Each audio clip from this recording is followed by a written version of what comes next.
Have you ever stamped an image and it came out patchy, smudged, or just not quite right?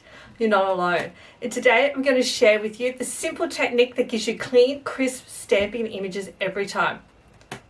Hi, I'm Kristy Coromandel and I help card makers build their skills and creative confidence so you can create cards that you truly love. This is part of my Back to Basics series where we focus on one simple skill at a time. And today we're starting with the absolute foundation of card making, stamping. So step one, we want to ink our stamp. So we're going to take our ink pad and we're going to gently tap our stamp into our ink pad. You want to tap, you don't want to press or rub. And this helps you get a nice even layer of ink.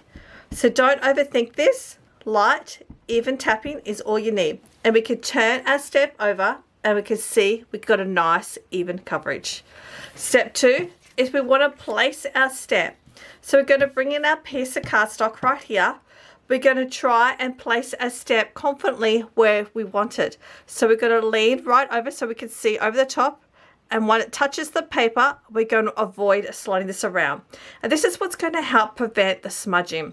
Step three is to apply gentle, even pressure. So we're just going to press evenly across the stamp. So if it's a large one, you're going to obviously push that down in further areas.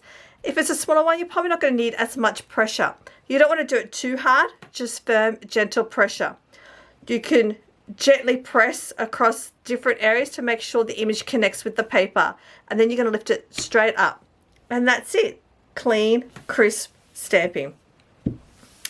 So some troubleshooting or some quick tips for you. If your image looks blotchy or uneven, it's usually one of three things. Too much ink, not enough even pressure, or your surface isn't flat. And a simple fix for this is just to stamp on a firm flat surface or add a piece of copy paper underneath for a little bit of cushioning, and that's it. And you've just learnt the basic stamping technique. Ink, stamp, paper. Simple, but it makes all the difference in how your cards turn out.